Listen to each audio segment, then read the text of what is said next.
Vous, les pasteurs non catholiques, justifiez-moi et donnez-moi une référence biblique pour me dire pourquoi il y a 4 évangiles dans le Nouveau Testament. Vous ne trouverez jamais, c'est impossible. Dites-moi pourquoi l'évangile de Matthieu a été écrit par Matthieu. Vous n'en savez rien, c'est nous qui vous avons dit que l'évangile de Matthieu a été écrit par Matthieu. C'est nous les catholiques qui vous avons dit que l'évangile de Marc a été écrit par Marc. Et vous croyez maintenant que l'évangile de Matthieu a été écrit par Matthieu et Marc a écrit son évangile. Pourquoi? Parce que vous croyez en ce que nous les catholiques on vous enseigne.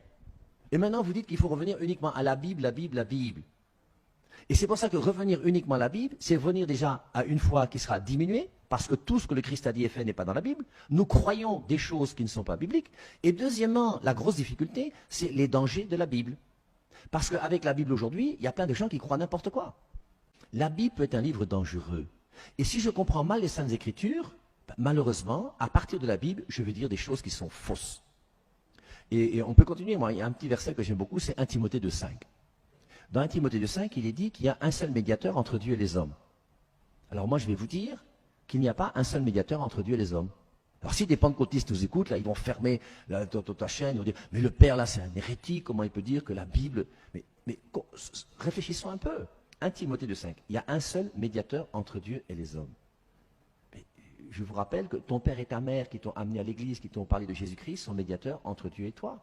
L'émission que vous écoutez là, elle est médiatrice entre Dieu et toi. La Bible que tu lis est médiateur entre Dieu et toi. Quand tu demandes à ton pasteur d'imposer les mains et de prier pour toi, il est médiateur entre Dieu et toi. Le culte auquel tu assistes le dimanche ou la messe à laquelle tu vas le dimanche est médiatrice entre Dieu et toi. Et il y a plein de médiateurs entre Dieu et les hommes. Et Marie aussi médiatrice, comme les saints sont médiateurs entre Dieu et nous.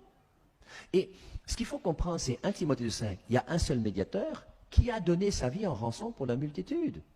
Et quand tu lis bien le verset en ajoutant « qui a donné sa vie en rançon pour la multitude », tu comprends qu'il y a un seul médiateur qui est le Christ qui est mort pour toi. Ça, c'est clair. Et Marie n'est pas morte pour toi, moi je ne suis pas mort pour toi, la Bible n'est pas morte pour toi. Et Jésus-Christ est le seul médiateur qui a donné sa vie, qui est ton sauveur, c'est le seul. Mais sinon, il y a plein d'autres médiations pour aller à Dieu. L'évangélisation est toute une médiation pour nous, pour amener les gens à Dieu. Et beaucoup de choses sont médiatrices entre Dieu et nous.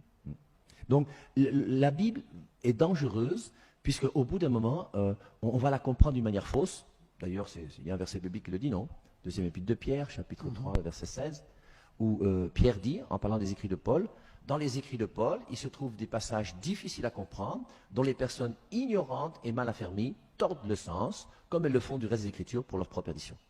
Et il y a des gens qui tordent le sens des Écritures pour leur propre perdition.